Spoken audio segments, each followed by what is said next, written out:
이렇게 성도님들이 함께 기도해 왔는데 그것이 벌써 세월이 흘러서 이제 오늘 예배 끝나면 출발해요. 할렐루야.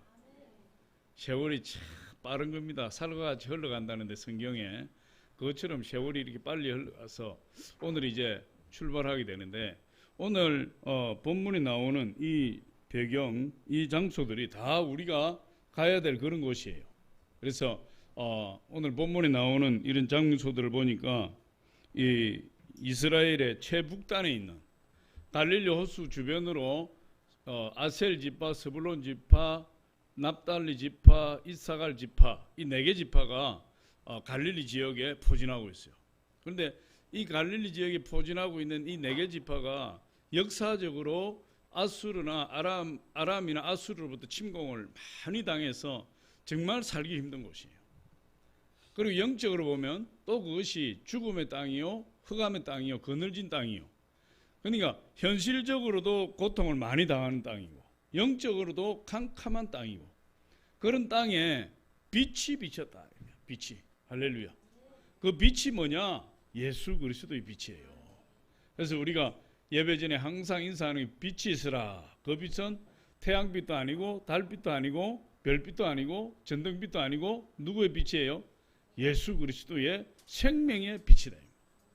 그래서 이 스불론 땅과 납달리 땅에 그 사망의 땅에 예수 그리스도의 참빛이 비침으로 인해서 그것이 영화로운 땅으로 변화되었다. 그렇게 이야기하고 있어요. 그래서 그것은 이사야 선지자가 예수님 오시기 전에 700년 전에 예언했던 내용인데 이 마태가 마태복음을 기록하면서 이사야 선지자의 예언을 이렇게 인용한 것입니다. 그래서 이사야 9장 1절에 보면 우리 9장 1절 이사야 9장 1절 한번 보여주세요. 우리 같이 한번 읽어보면 같이 한번 읽어보겠습니다. 시작. 전에 고통받던 자들에게는 흑암이 없으리로다. 옛적에는 여호와께서 스불론 땅과 납달리 땅이 후에는 해변길과 요단 저편 이방의 갈릴리를 영화롭게 하셨느니라. 그래서 그 사망의 땅이었고 흑암의 땅이었고 그늘진 땅이었고 사람이 들어가면 죽어 나오는 그런 땅인데 예수 그리스도로 말미암아 그 땅이 영화로운 땅이 되었다. 그렇게 이야기하고 있어요. 여러분 그렇게 사망과 흑암과 그늘진 땅에 예수 그리스도의 빛이 임하게 되면 완전히 변하는 겁니다. 환경이 변하고 모든 운명이 변하고 사정이 다 변해버려요. 그래서 예수 그리스도께서 임하시는 곳에 생명의 역사가 일어나게 됩니다. 그래서 오늘 이 사망의 땅이었던 이 스불론과 납달리 이 해변의 길 이방의 갈릴리 이 지역이 예수 그리스도의 큰 빛이 비침으로 인해서 생명의 땅이요 축복의 땅으로 변화되는 것을 말씀해 주고 있습니다. 그래서 오늘 이 말씀을 통해서 우리 몇 가지 하나님의 은혜를 알아보려고 합니다. 첫 번째로 이 참빛은 예수 그리스도를 말씀하고 있다는 거예요. 참빛은. 그래서 우리가 빛이 있어라 이렇게 인사를 할 때 뭐가 임하는 거죠? 예수 그리스도의 참빛이 임하는 거예요. 그래서 예수 그리스도의 빛이 임하면 어둠이 물러가죠. 얽히고 설켜있던 문제들이 다 풀어지죠. 막혀있던 부분들이 다 뚫어지죠. 흑암에 있던 부분들이 다 광명으로 드러나게 되죠. 예수 그리스도의 빛이 임하면 우리 인생에 안 되던 것들이 다 질서가 잡히고 다 형통하게 되고 다 잘 되는 역사가 일어나게 돼요. 왜 그러냐 하면 이 빛이 어둠을 몰아내고 이 빛이 우리에게 생명을 주고 이 빛이 우리를 진리로 인도하는 빛이기 때문에 그렇다 이 말이에요. 그럼 세례 요한이 요단강에서 세례를 베풀 때에 사람들이 세례 요한이 그 빛인가 했어요. 그래서 구약시대부터 계속해서 예언되어 왔던 그 메시아가 세례 요한이 아닌가 침례 요한이 아닌가. 그래서 사람들이 물어보았을 때 침례 요한이 뭐라고 대답했냐면 나는 그 빛이 아닙니다. 나는 그 빛에 대하여 증거하러 온 사람입니다. 나는 그분의 신발끈도 맬 수가 없습니다. 나는 물로 세례를 베풀지만 그분은 성령으로 불로 세례를 베푸실 것입니다. 그렇게 이야기를 했어요. 그래서 이 침례 요한은 자기가 그 빛이 아니고 빛에 앞서 증거하러 온 자라 그렇게 이야기하는 걸 볼 수 있어요. 요한복음 1장 6절로 8절에 우리 같이 한번 읽어봅니다. 시작. 하나님께로부터 보내심을 받은 사람이 있으니 그의 이름은 요한이라. 그가 증언하러 왔으니 그 빛에 대하여 증언하고 모든 사람이 자기로 말미암아 믿게 하려 함이라. 그는 이 빛이 아니요 이 빛에 대하여 증언하러 온 자라. 사람들이 이 침례 요한을 착각을 했어요. 수많은 사람들이 예루살렘에서 유대에서 그 광야를 지나서 세례 요한에게 침례 받으러 오는데 보니까 이야, 이 사람이 메시아 같다. 이 사람이 그 예언되어 있던 큰 빛과 같다. 그러나 세례 요한은 그 빛이 아니고 그 빛을 증거하러 온 자라. 이렇게 이야기를 하고 있어요. 그래서 이 요한복음 1장 9절에 보니까 참빛 곧 세상에 와서 사람을 비추어는 빛이 별도로 있었더라. 이렇게. 별도로. 할렐루야. 같이 한번 읽어봅니다. 참빛 곧 세상에 와서 각 사람에게 비추는 빛이 있으나니. 그래서 이 참빛이 사람 속에 비춰야 되는 거예요. 할렐루야. 우리가 이 빛이 누구라 그랬어요? 예수님이라 그랬어요. 나는 빛으로 왔다 이렇게 말씀하고 예수님께서 그 빛이 우리 흑암에 쌓여 있는 사망에 잡혀 있는 그늘진 그런 저주받은 인생에 예수의 빛이 비치기 시작하면 여러분 그 사람에게 영화로운 축복으로 변화가 되는 역사가 일어나게 돼요. 그런데 세상 사람들이 그 빛이 임했을 때 다 그 빛을 싫어했다 그랬어요. 왜 빛을 싫어했느냐? 죄 가운데 있기 때문에. 죄 가운데 있는 사람은 어둠을 좋아해요. 죄악 가운데 있는 사람은 그늘을 좋아해요. 그래서 어둠을 찾아가고 그늘을 찾아가기 때문에 빛을 극도로 싫어하고 빛이 세상에 비추었지만 사람들은 빛을 외면했다 그랬어요. 그럼 지금도 그런 사람들이 많이 있어요. 왜? 죄를 범해서 하나님으로부터 떠나 있으니까 빛이 싫어지는 거죠. 그래서 하나님을 떠난 사람들은 자연스럽게 빛보다 어둠을 더 사랑하게 돼요.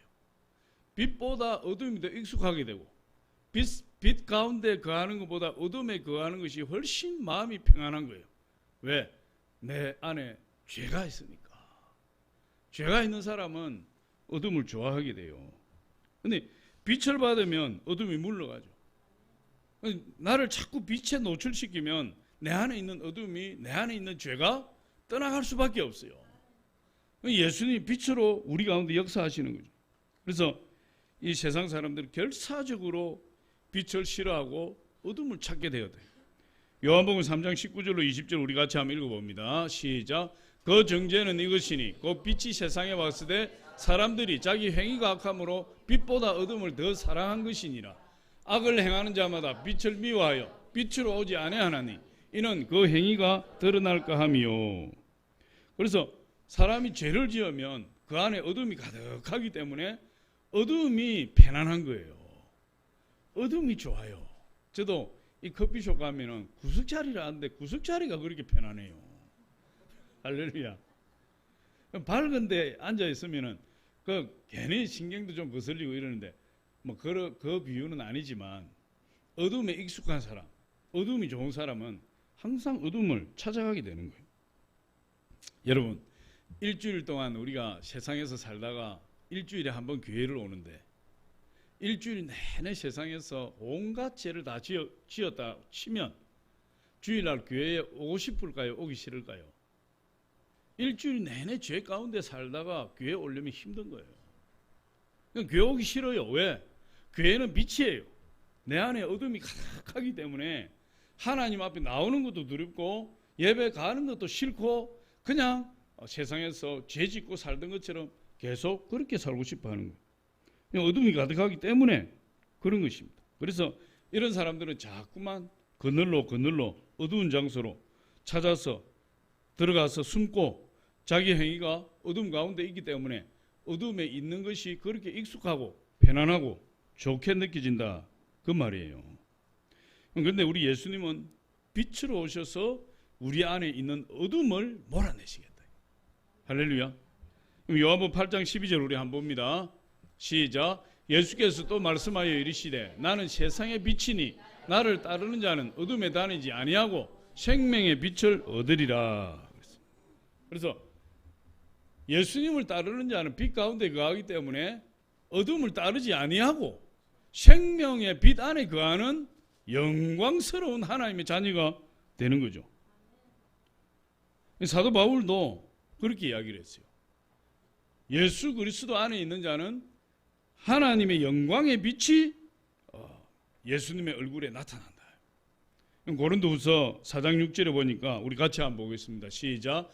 어두운데 빛이 빛이라 말씀하셨던 그 하나님께서 예수 그리스도의 얼굴에 있는 하나님의 영광을 아는 빛을 우리 마음에 비추었느니라. 그러니까 보여주세요.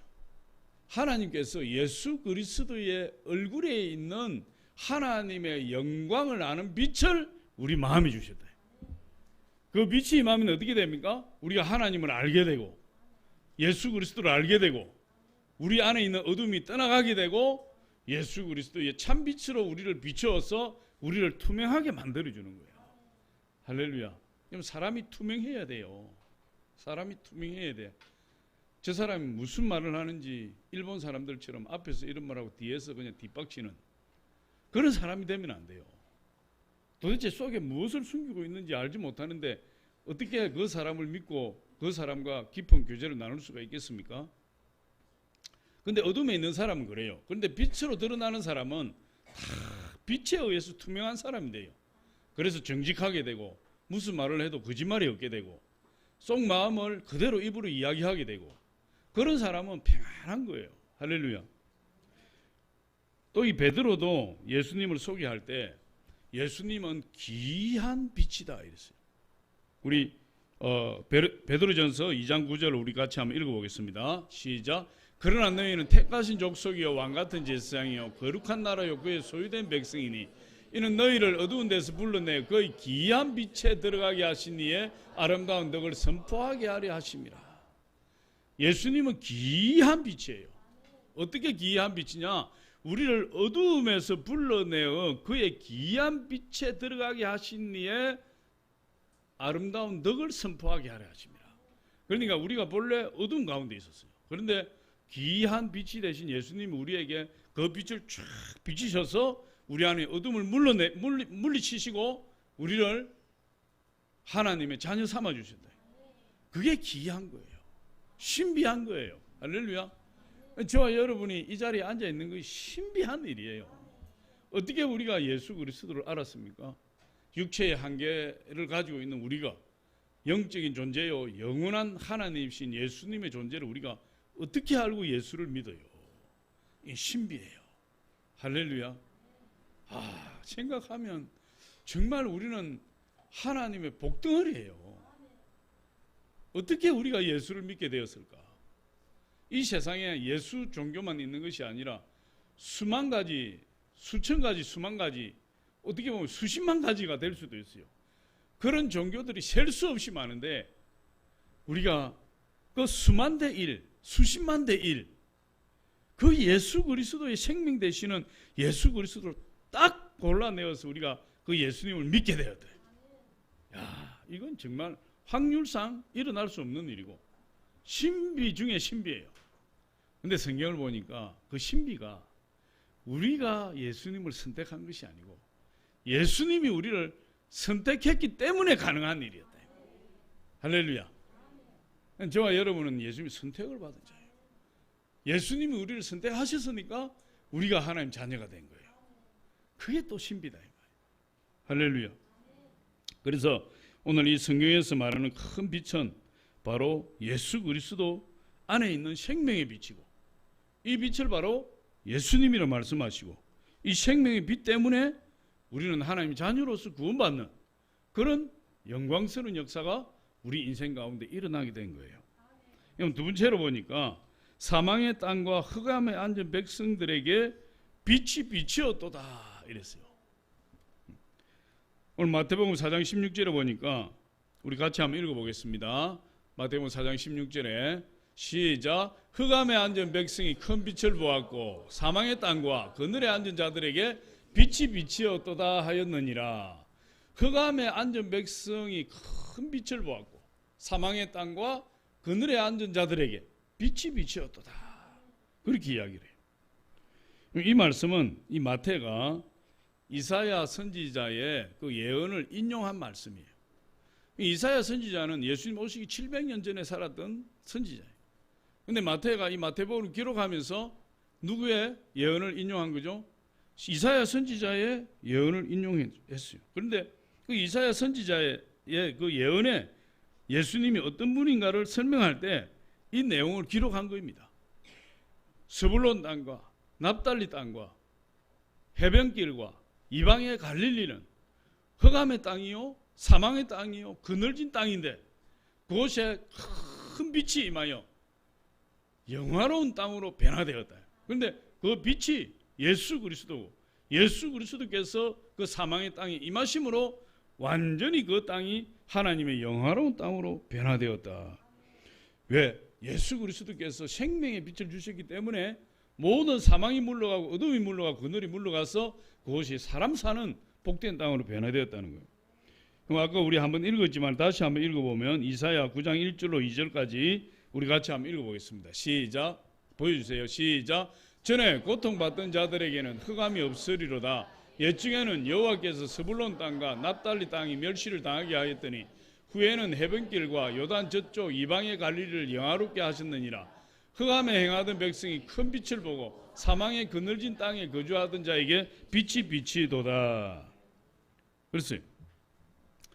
그러니까 이 갈릴리, 이 이스라엘 북쪽 갈릴리 호수 주변에 있는 그 땅은 저주받은 땅이었어요. 저주받은 땅이었고 멸시를 당하는 땅이었고 학대를 당하는 땅이 착취를 당하는 그런 땅이에요. 그야말로 흑암이 덮여 있는 곳이었고 소망이 없는 캄캄한 그런 땅이었다. 그 땅이 바로 이 갈릴리 지역이에요. 갈릴리 지역이라는 게 갈릴리 호수 주변의 전체 지역을 갈릴리 지역이라 이렇게 이야기해요. 이제 우리는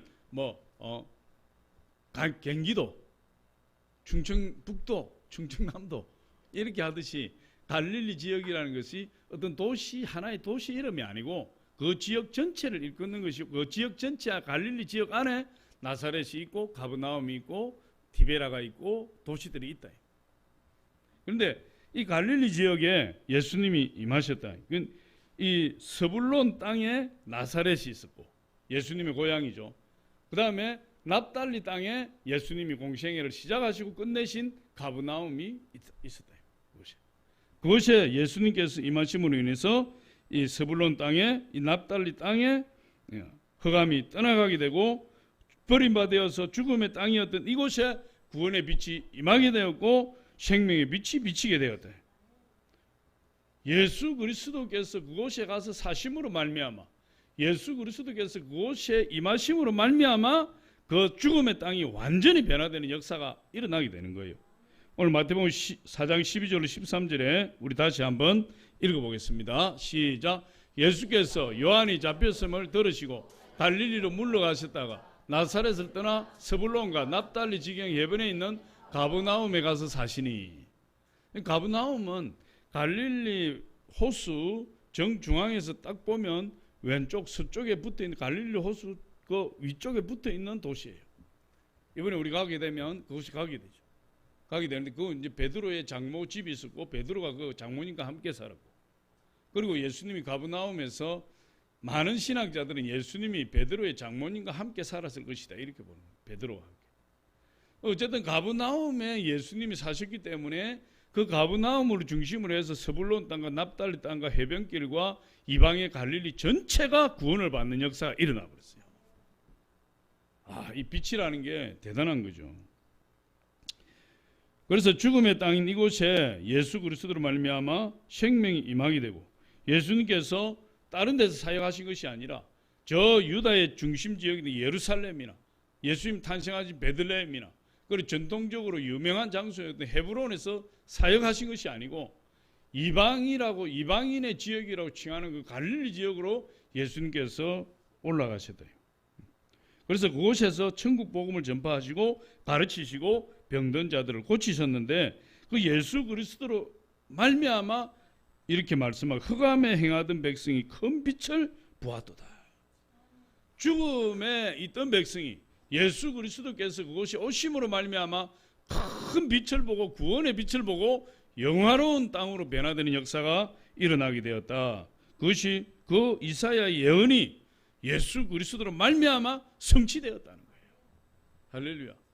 그러면 여러분, 우리가 지금 갈릴리 땅을 이야기하고 있지만 우리가 예수를 믿지 않으면 우리가 바로 스불론 땅이요 납달리 땅이요 이방의 갈릴리요 해변길과 같은 거예요. 우리 마음에 예수 그리스도가 없으면 우리는 어둠에 쌓여요. 할렐루야. 우리 안에 새카만 어둠에 쌓여 있고 그늘이 져 있고 죽음의 땅이 되어 있어서 우리의 영적인 축복을 받을 수가 없고 영적으로 깨달을 수도 없고 영혼이 잘못되면 이 세상에 하는 일이 잘못되고 영혼이 잘된 것 같이 범사에 잘되고 강건하기를 내가 간구하노라. 우리 하나님과 영혼의 관계가 잘 돼야 되는데 여러분 우리 안에 예수 그리스도가 없으면 전부 시커먼 어둠에 쌓여 있다. 그러니 잘 될 수가 없는 거죠. 흑암에 앉은 백성이 왜 흑암에 앉은 백성이냐? 왜 그 지역이 캄캄한 죽음의 땅이 되었느냐? 그것은 바로 그곳에 있는 사람들이 허물과 죄로 죽은 존재나 마찬가지였기 때문에 그렇다. 우리 가운데 죄가 있으면 여러분 흑암이 임한다 그랬잖아요. 죄가 있으면 우리 가운데 저주가 임하게 되고 그늘지게 되고 죽음의 존재가 되는 거예요. 그래서 죄 아래 있는 존재는 흑암에 앉은 백성은 죄 아래 있는 존재예요. 죄 아래 있는 존재는 죽을 목숨이 아니고 이미 죽은 사람이나 마찬가지예요. 죽은 사람이나. 그래서 여러분 우리가 사망의 땅과 그늘에 앉아 있는 자들은 이미 영적으로 죽었어요. 그 죽은 자들을 살리는 것이 예수 그리스도의 빛이다. 우리 대한민국은요, 이 자살공화국이라는 오명을 벗어나지 못하고 있어요. 2017년도의 통계를 보니까 하루 평균 한국인이 34.1명이 자살합니다. 인구 10만 명당 자살하는 숫자가 24.3명이에요. OECD 평균 10만 명당 12명이 자살한다. 대한민국 2배가 자살하는 거죠. 하루에 34명이 넘게 자살한다. 얼마 전에도 안수 집사라는 타이틀을 가지고 있는 유명 정치인이 자살했어요. 그 전에도 크리스찬이라는 어떤 여배우가 자살했어요. 대한민국의 유명한 배우들이나 여배우들이 자살하게 되면 그들의 대부분이 크리스찬이라는 타이틀을 가지고 있어요. 그러니까 이게 참 심각한 문제예요. 우리 교회에 나와서 앉아 있다고 해서 그 안에 예수 그리스도 참빛이 비치고 있느냐? 내가 이곳에 앉아 있으면 어둠이 물러가고 내 안에 사망이 물러가고 죽음이 물러가고 그늘이 물러가서 예수의 빛으로 쫙 비쳐야 되는데 교회에 나와 있지만 그러나 아직도 예수의 참빛이 없어서 여전히 어둠 가운데 사망 가운데 있는 사람이 있을 수 있는 거예요. 어떻게 안수 집사라는 타이틀을 가지고 장로라는 타이틀을 가지고 그리고 집사라는 타이틀을 가지고 목숨을 끊을 수가 있느냐? 극단적인 선택을 할 수가 있느냐? 제가 볼 때 그것은 그 안에 어둠으로 사로잡혀 있기 때문에 그래요. 할렐루야. 그래서 저와 여러분이 꼭 예수 그리스도를 영접해야 돼요. 예수 그리스도를 인격적으로 만나야 돼요. 주일날 예배 한번 드리는 걸로 만족하면 안 된다니까. 이건 생과 사를 가르는 문제예요. 생과 사를 가르는 문제예요. 이 엘리자 에드먼드 히윗이라는 이 미국의 유명한 여류 시인이 있었는데 이분이 어느 날 교통사고를 당했어요. 그래서 척추에 문제가 생겨서 병실에서 꼼짝하지 못하고 몇 개월 동안 누워 있는 겁니다. 그래서 자기 신세를 한탄하고 예수를 믿지만 하나님 원망하고 한탄하고 막 이러면서 꼼짝도 못하고 병실에 누워 있었어요. 실망하는 가운데 어느 날 고개를 돌려서 창밖을 바라보니까 햇빛이 따뜻하게 비치는데 그 햇빛을 받고 파릇파릇한 그 식물들이 막 자라기 시작하는 거예요. 그것을 보면서 이분이 깨달은 거예요. 그 감격을 찬양으로 썼어요. 이 따뜻한 태양과 저 빛으로 말미암아 수많은 식물이 자라는구나. 그러면서 거기에서 누굴 보게 돼서 예수 그리스도의 빛을 보게 됩니다. 그래서 이분이 시를 써서 하나님을 찬양하는데 그 내용이 이런 거예요. 내 영혼에 햇빛 비치니 주 영광 찬란해. 어디서 들어본 것 같아요. 예? 들어본 것 같아요. 내 영혼에 햇빛 비치니 주 영광 찬란해. 이 세상 어떤 빛보다 이 빛 더 빛나네. 주의 영광 빛난 광채 내게 비춰 주시옵소서. 그 밝은 얼굴 배울 때 나의 영혼 기쁘네. 오늘 우리 불렀던 예배 찬송이에요. 그 예배 찬송가 왼쪽 상단에 보면 그 자기 이름이 있어요. 스윗해서 그 외국인들은 앞에 이름을 약자로 쓰니까 히윗 해서 써져 있는 그 작사가 이름이 그 붙어 있어요. 그렇게 그 병실에서 원망하고 불평했지만 정말 예수 그리스도의 광채, 예수 그리스도의 빛이 아니고서는 식물도 자랄 수 없고 자기 안에 있는 어둠을 물러칠 수도 없고 그 안에 있는 원망 불평을 잠재울 길이 없는 거예요. 우리 찬양 한번 불러볼까요? 이 유래를 알았으니까 시작. 자, 시작. 내 영혼 햇빛 비치니 주 영광 찬란해.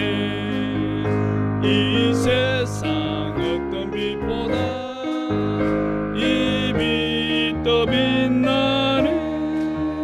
주의 영광 빛난 광채 내게 비춰 주시옵소서. 그 밝은 얼굴 배울 때 나의 영혼 기쁘다. 할렐루야. 예수의 빛이 쫙 비치니까 내 영혼이 기쁘고 즐겁고 행복한 거예요. 할렐루야. 예수의 빛이 내 안에 비치니까 이 세상 어떤 빛보다 예수의 빛이 더 밝은 거예요. 그 예수의 빛이 생명이에요. 할렐루야. 그 빛이 우리 안에 쫙 비칠 때 우리를 붙들고 괴롭히던 모든 어둠이 물러가고 사망이 떠나가고 저주가 떠나가는 역사가 있게 되는 거죠. 여러분, 우리 영혼에 가장 필요한 것이 무엇입니까? 가장 중요한 것이 뭐죠? 우리 영혼에 돈이 중요한 것이 아니에요. 명예와 권력이 중요한 것도 아니에요. 우리 영혼에는 돈이 소용없어요. 명예도 권력도 우리 영혼에는 아무 도움이 되지 않아요. 우리 영혼이 잘 되는 것은 무엇이 필요한 거죠? 예수 그리스도의 생명이에요. 예수 그리스도의 빛이에요. 그 예수 그리스도의 빛이 임하게 되면 우리 영혼이 잘 되어서 하나님과 관계가 회복되고 하나님과 관계가 회복될 때 비로소 우리가 행하는 모든 일들에 하나님이 축복하시고 형통하게 해주시는 역사가 일어나게 돼요. 예수 그리스도로 말미암아 스불론 땅과 납달리 땅에 예수의 빛이 들어가고 사망이 물러가기 시작했어요. 그런데 우리 예수님을 가만히 보면 참 특이한 점이 하나 있는데, 그 예수님의 고향 나사렛과 가브나움은 지금 차로 가면 한 10분, 15분이면 갈 수 있는 거리예요. 그때 당시에는 차가 없으니까 나귀를 타고 혹은 걸어서 간다 할지라도 얼마든지 왕래할 수 있는, 하루에 왕래할 수 있는 그런 거리예요.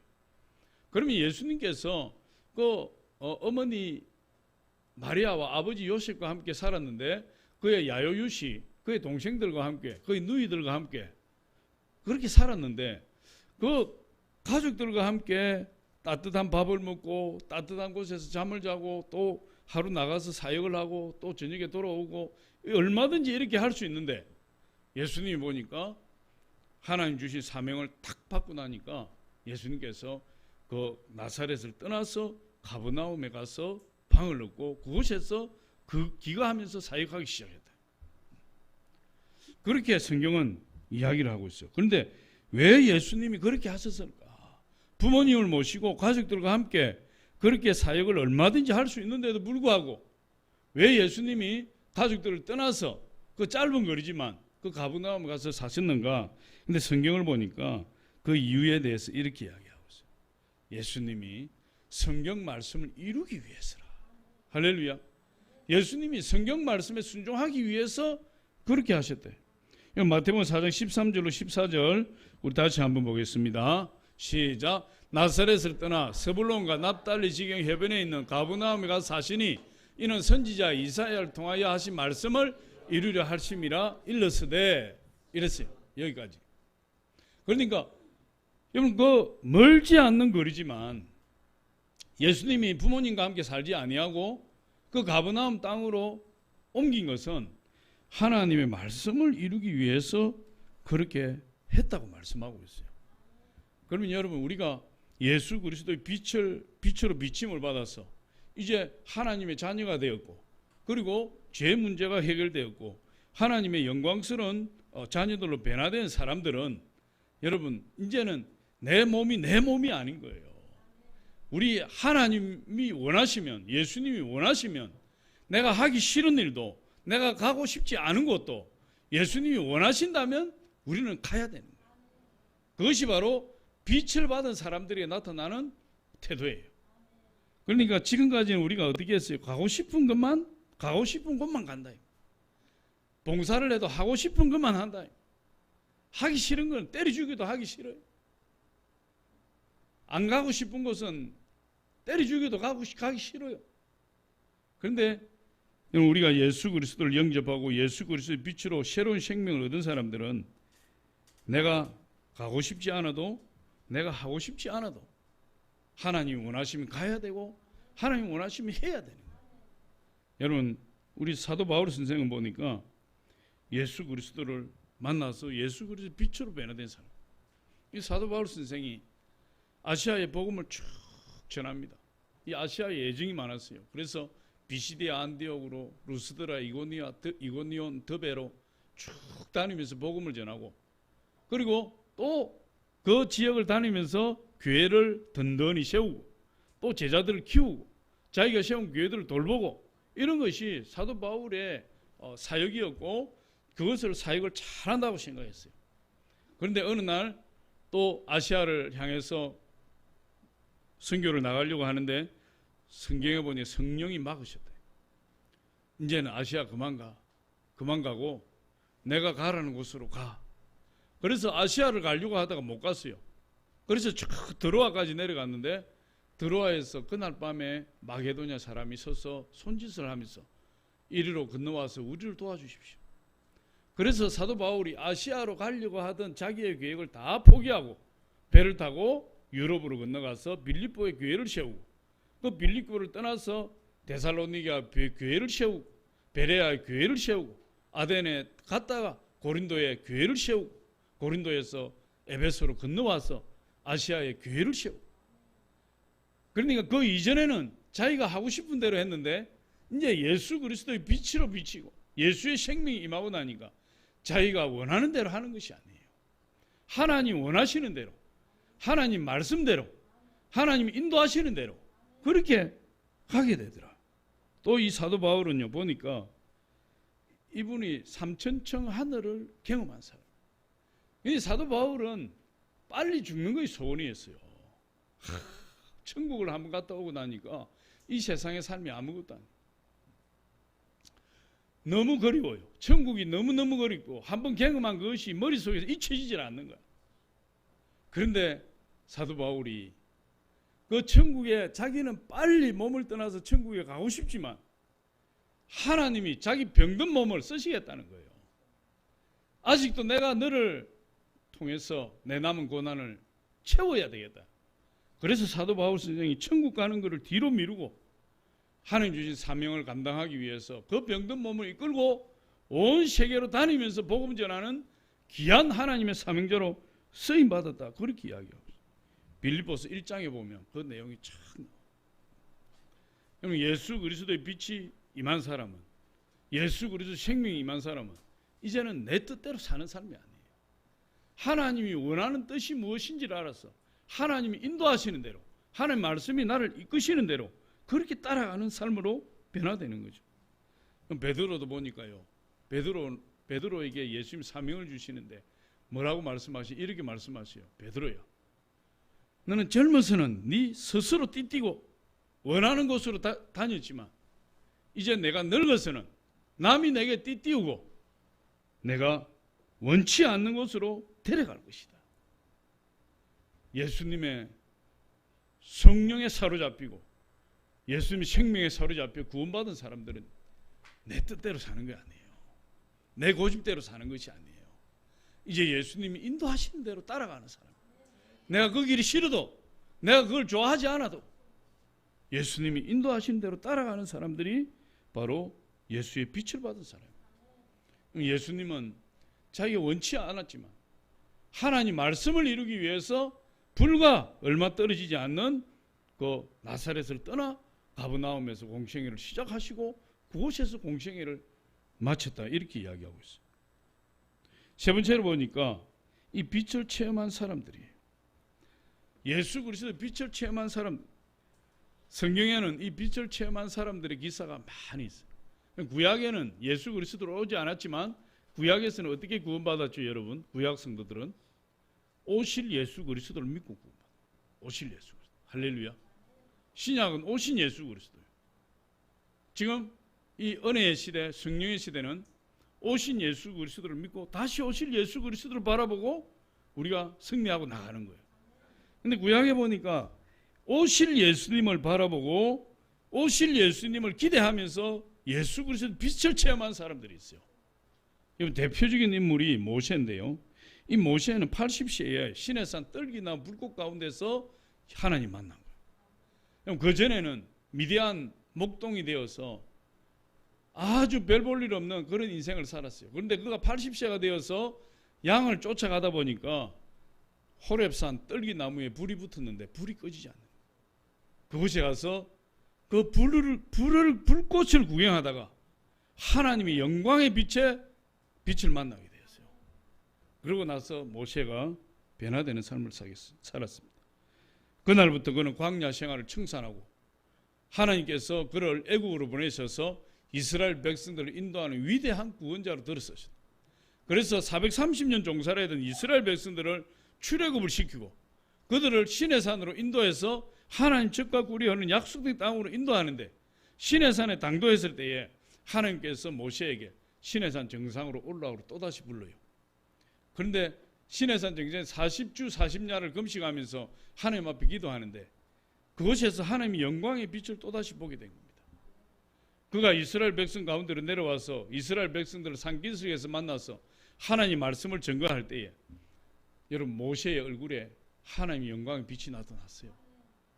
이스라엘 백성들이 도저히 모세의 얼굴을 두려워서 볼 수가 없어요. 그때 모세가 이스라엘 백성 앞에 나올 때 수건을 뒤집어 쓰고 나왔어. 그 하나님의 빛을 가리고 수건을 뒤집어 쓰고 나와서 이스라엘 백성들에게 하나님의 말씀을 전했다는 그런 내용이 있어요. 우리 출애굽기 34장 35절을 한번 보겠습니다. 시작. 이스라엘 자손이 모세의 얼굴의 광채를 보므로 모세가 여호와께 말하러 들어가기까지 다시 수건으로 자기 얼굴을 가렸더라. 그럼 그 하나님의 영광의 광채를 사람들이 볼 수가 없어요. 왜? 죄 때문에, 두려워서. 모세는 이미 구약에서부터 예수 그리스도의 빛을 경험한 사람이 되었어요. 사도 바울 선생도 예수님의 빛을 보았어요. 그리고 변화된 사람이에요. 사도 바울 바리새인으로서 예수 믿는 사람들을 잡아서 죽이고 감옥에 가두기 위해서 자기 수하들을 데리고 다메섹 도상으로 어느 날 가다가 그곳에 빛으로 오신 예수님 만난 거예요. 그때 사도 바울이 나기 위해서 떨어졌어요. 땅에 떨어졌어요. 땅에 떨어져서 너무 놀라서 무릎을 꿇고 하늘을 향해서 외친 겁니다. 주여 누구십니까? 너무 놀래가지고 그때 하늘에서 소리가 들려요. 나는 내가 핍박하는 예수라. 여러분 사도 바울이 예수님 핍박한 적이 있나요? 예수 믿는 사람을 핍박했죠. 예수 믿는 교회를 핍박했죠. 그런데 예수님은 네가 핍박한 내 자녀들, 네가 핍박한 내 교회들, 그것이 바로 나를 핍박합니다. 그래서 사도 바울이 그날 빛으로 오신 예수 그리스도를 만나고 눈이 멀어버렸어요. 어떤 집에 들어가서 3일 동안 웅크리고 있을 때에 예수님께서 아나니아 목사를 보내서 사도 바울에게 안수하니까 눈이 열리게 돼요. 그때부터 사도 바울이 완전히 변하게 됐어요. 여러분, 하나님의 빛, 예수 그리스도의 빛이 임하면 사람이 완전히 변하는 것입니다. 완전히 변화가 되어서 그날부로 다메섹 시에서 이 사도 바울 선생이 예수는 그리스도여 하나님의 아들이라고 외치기 시작했어요. 하나님의 아들이라고 이야기했던 그 기독교인을 잡아 죽이려고 했던 그 바울이 눈이 떠지고 나서 예수는 하나님의 아들이요, 당신들이 십자가 못 박아 죽인 그가 바로 예수요, 그 예수가 우리의 구주가 되시고 우리의 구세주가 되십니다. 그랬더니 막 다메섹 그 시가 난리가 났어요. 바울을 죽이려고 밤중에 강주리를 타고 그 높은 다메섹 성벽을 내려가서 다른 곳으로 갔다 그랬어요. 여러분, 이 예수의 빛이 임하면, 예수의 빛을 받으면, 예수의 빛에 비침을 받은 사람들은 완전히 인생이 변화되는 역사가 일어나요. 나는 아직도 내 인생에 변화가 없어요. 여러분, 예수의 빛이 임하지 못한 거예요. 예수의 빛이. 저는 성령을 받고 완전히 변화버렸어요. 성령을 받고 난 이후로 내 인생이 변화되었어요. 예수의 빛이 임하고 나니까 이 세상에 부귀영화가, 이 세상에 부러운 것이 없더라 이 말이에요. 그래서 제가 그 고백을 몇 번 하는데 좀 유치하지만, 제가 성령을 받고 불을 받고 예수의 빛을 비침을 받으니까 처음 드는 생각이 뭐예요? 이야, 대통령이 부럽지 않네. 이야, 재벌이 부럽지 않네. 대통령이 부럽지 않고 재벌이 부럽지 않더라니까. 내 안에 예수의 생명으로 충만하니까, 뭐 대통령도 재벌도 뭐 이 세상에 성공했다는 사람도 나에게는 아무것도 아닌 것으로 비치는 거예요. 여러분, 예수의 빛이 임해버리면 사람이 확 변해버려요. 사도 바울이 그 예수의 빛을 받고 변화가 되어서 그가 결혼도 하지 아니하고 그 수많은 유산들도 다 하나님 앞에 드려버리고 그가 선교사가 되어서 온 세계를 다니면서 그 병든 몸을 이끌고 하나님 앞에 헌신하고 희생하는, 그러면서 하나님의 영광을 위해서 그렇게 기쁘고 행복하게 하나님 위해 쓰임받은 사람이 사도 바울이에요. 그래서 제 영어 이름이 폴이에요. 할렐루야. 제 외국 사람 만나면 I am Paul, call me Paul. 바울이 영어 이름은 폴이에요. 할렐루야. 나를 폴이라고 불러주세요. 할렐루야. 패스트 폴. 사도 바울이 우리 주의 종들의 아주 우상이에요. 영국의 시인이었던 테니슨이라는 사람이 친구와 함께 정원을 거닐다가 친구가 이렇게 물었어요. 이보게, 테니슨, 자네는 예수 그리스도를 어떻게 생각하는가? 그래서 이 테니슨이라는 사람이 이 정원을 한참 말없이 걷다가 아름다운 꽃 앞에 탁 서서 그 친구의 말에 이렇게 대답했어요. 여보게, 나에게 예수 그리스도는 이 꽃과 저 태양과의 관계와 같다네. 이 꽃은 태양빛이 없으면 시들시들 죽고 말 것이네. 태양의 빛과 태양의 따스함이 없다면 이 꽃은 살 수도 없고 꽃을 피울 수도 없는 것처럼 나는 의의 태양이신 예수 그리스도, 그분이 없으면 영원히 죽고 말 것일세. 그렇게 고백합니다. 여러분, 우리는 빛으로 오신 참빛이 되시는 예수 그리스도가 없이는 시들버리는 꽃처럼, 말라버리는 풀처럼 우리는 아무것도 아닌 존재예요. 할렐루야. 오직 우리의 영원한 생명이 되신 예수 그리스도가 우리의 빛으로 우리 가운데 오셔서 우리에게 영원한 생명을 주시는, 오늘 이 사망의 그늘진 곳, 이 빛을 체험한 수많은 사람들이 있어요. 대표적으로 베드로와 12사도들이 예수 그리스도의 빛으로 새 생명을 얻은 사람. 그들을 보니까 예수의 빛을 체험하고 그들의 인생이 완전히 달라요. 그 12제자 중에서 사도 요한을 제외하고, 사도 요한도 하나님 앞에 끝까지 죽을 때까지 쓰임받은 사람이지만 나머지 11명의 사도들은 다 예수 그리스도를 증거하다가 그들의 생명을 초계같이 버릴 수 있어요.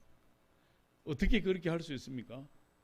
여러분, 예수의 빛이 그 안에 비치고 어둠을 물리치고 사망을 물리치고 그 안에 변화가 일어나니까 예수 그리스도를 위한 여러분 희생이 너무나 값지고 고귀하다는 사실을 깨닫기 때문에 그래요.